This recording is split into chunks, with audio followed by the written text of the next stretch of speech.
গত ৮ আগস্ট বাংলাদেশের অন্তর্বর্তী সরকারের প্রধান হিসেবে শপথ নেয়ার পর থেকেই বিশ্বের নজর অন্তর্বর্তী সরকারের প্রধান উপদেষ্টা ডক্টর ইউনূসের দিকে।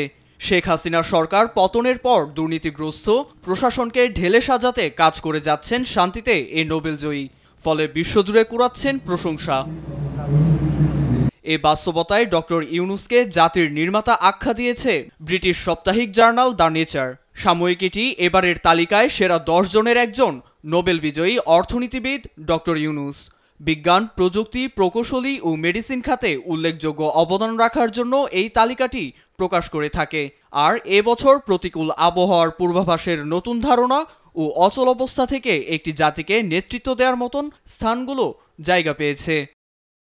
ডক্টর ইউনূস কর্মজীবনের 6 দশক দারিদ্রতা হ্রাসে কাজ করেছেন।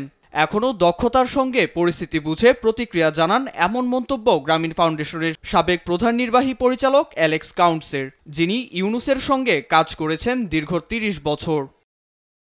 তৎকালীন ব্রিটিশ শাসিত ভারতের চট্টগ্রামে জন্মগ্রহণ করেন ডক্টর ইউনূস। 1960 সালে উচ্চ শিক্ষার জন্য মার্কিন মুলুকে পাড়ি জমান।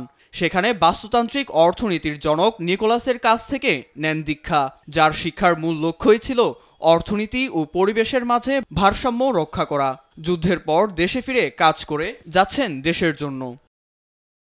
ডক্টর ইউনূস মূলত তার মাইক্রো ক্রেডিটের জন্য বিশ্বব্যাপী পরিচিত। ক্ষুদ্র ঋণের মাধ্যমে কিভাবে পিছিয়ে পড়া গোষ্ঠীর অর্থনৈতিক মন্দা দূর করা যায় তা নিয়ে তার কাজের বিস্তৃতি ব্যাপক।